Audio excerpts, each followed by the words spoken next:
On the build show today, we're going to be talking about a common problem when you remodel. We'd planned on keeping the siding on this house, but when we got into the demo phase, we realized, oh no, the tar paper behind it's in terrible shape.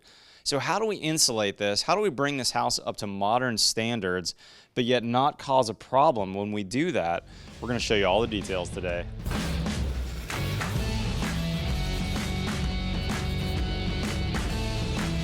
Coming to you from a central Austin job site where we're doing a whole house remodel and addition project, and Emily Press is the builder here. Emily, tell me the background on this project. So this house was built in 1949, and we want to keep the original siding for budget and for design. And so whenever we demoed out the sheetrock, it was revealed that the tar paper was compromised or completely non-existent in the cavity. And so at that point, I reached out to builder friends in the community to try to put together a meeting of the minds to figure out what's best practices here.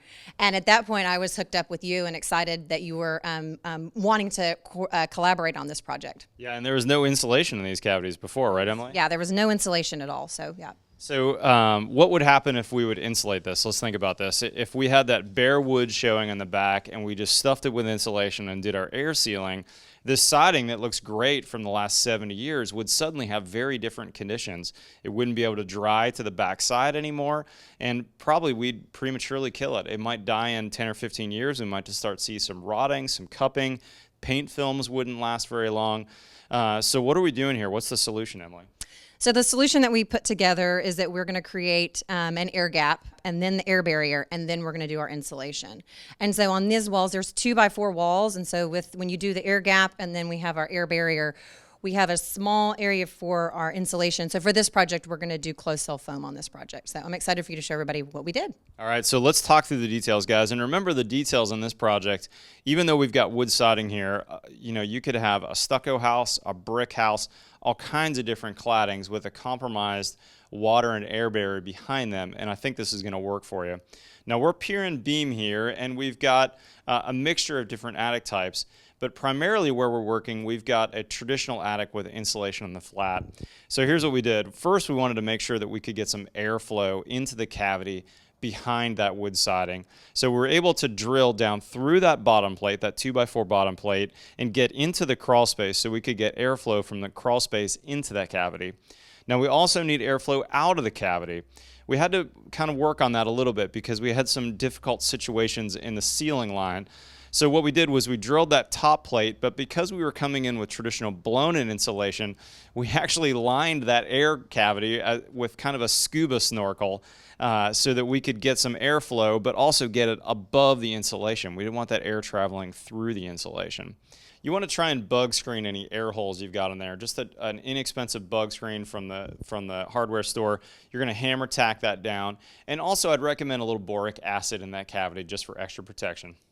And then to create a gap behind the siding, we use this product. This is by the guys at Dorkin, and this is their Delta Dry product.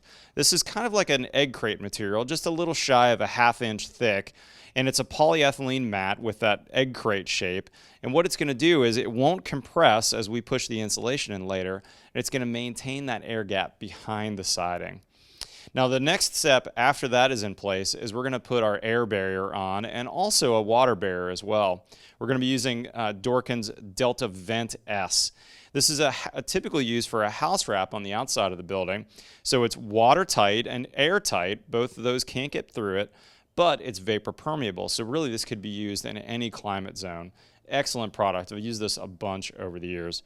Very tough material. It's kind of like a jeans material. Very hard to rip. Very durable and job site tough. And so what we did was we cut it a little bigger than the cavity. So the dimple mat went in, so it was basically a perfect fit into the cavity, and we just stapled that in. But then when it came time to put the air barrier and the water barrier in, we're going to cut that. So we've got about 1 inch or maybe 2 inches onto the studs. That gave us a spot that we can staple all the way around.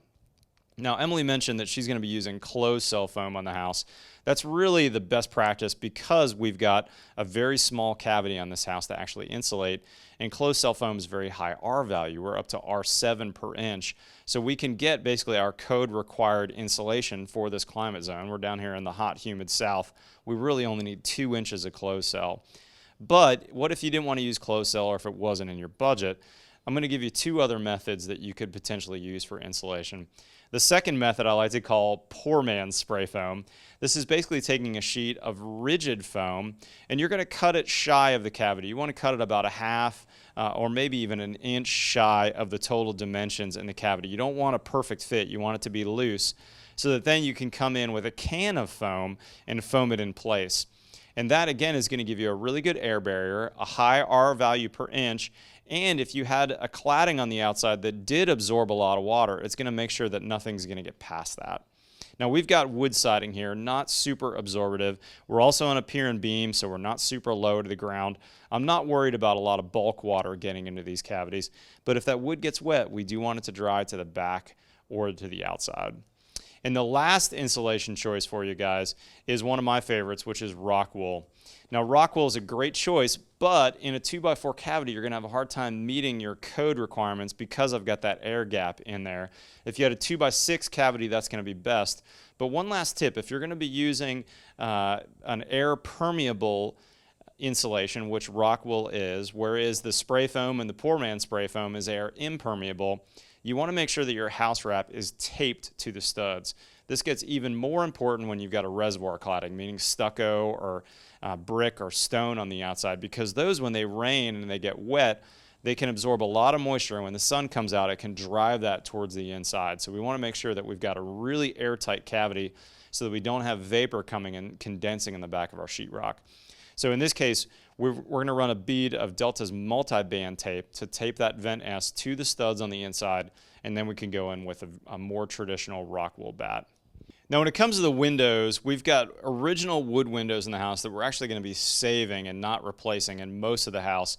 So we also needed to create an air gap behind those. This was a little trickier. What we did was we drilled a hole in the sill so we could get some continuity from those stud bays below. We drilled a hole in the header so we could also connect it above us. And then we're going to slide in a U-shaped piece of the Delta Dry. We're going to hold that back from the front of the stud bay by about an inch. And what that's going to do is that's going to keep the spray foam from filling the entire cavity. And then we're going to come in with a can spray foam. Now you want to make sure that you're using the low expansion or the minimal expansion window and door foam. And we're going to spray right in the center of that U first. And then we're going to spray on the sides, but we're going to make sure our straw doesn't go all the way back in. We're not trying to fill the cavity. We're really just trying to air seal and provide a little bit of insulation on there. Now once that dries overnight, you're going to come back the next day with your long knife. You're going to cut that off, and now you've got an insulated space in between the windows. You've air sealed it pretty darn well, and you've left that air gap. So if that trim around the windows outside does get wet, it's going to have some airflow behind it to dry. Emily, thanks so much for letting me come in and invade your job site here. Any last tips or tricks as we finish this project up? My tip or trick is, as a builder, I think collaboration is key. And so reaching out and researching and talking to people and trying to find out the best practices, I think you end up with the best result when you have a meeting of minds and you work together with other builder friends in the community to come up with the best practice. So absolutely. And a point on that too, Emily, is that the guys at Dorkin, they've sponsored my show now for a couple years. We used all their products on this. If you've got a situation like what we've run across here, they've got a bunch of really smart building scientists on staff that can help you out. Give those guys a call. Their website link is going to be in the description below. It's dorkin.com. You can find about all their products there, but don't be afraid to call them and ask them some tech questions. They have some really smart people.